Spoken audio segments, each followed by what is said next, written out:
dog abandonment does, it indirectly causes pain or suffering. I mean, it can, but there is absolutely no guarantee that it will. By this logic, anything that can indirectly cause harm may as well be considered torture.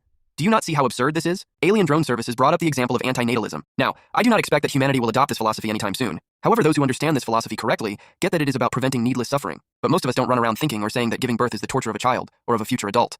I'm fairly certain you don't either. Point being, you can go back further and identify the first prior cause of the dog's suffering as the dog's own birth. Unlike someone dumping it on the side of a road or in a secluded area, however, once the dog is born, there is actually a guarantee that the dog will suffer at some point and ultimately die. But I suspect you aren't opposed to dogs reproducing or being artificially bred by humans. But according to you, this is a form of torture. Considering that in life, a lot of bad things could happen to a dog. Are you opposed to dogs coming into existence? Don't you realize that this will assuredly result in many harms befalling them? Every dog that is born is going to die. That is guaranteed. Are you in favor of dogs dying now? Does this make you a murderer of dogs for supporting an action that definitely leads to dogs dying? That is your logic. Hey everyone, Superstar Ryder is a murderer of mutts. He supports dogs coming into existence. Nice argument, except there's one teensy-weensy little hole in it.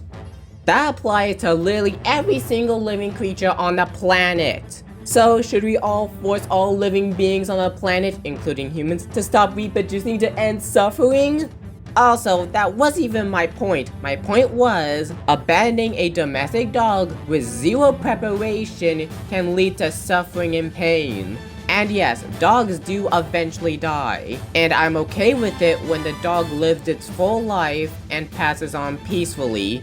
Again, this applies to literally every single living being on the planet. And what's even funnier is that he also says this. Once again, words don't mean whatever you want them to. That applies to you too, K-Clown.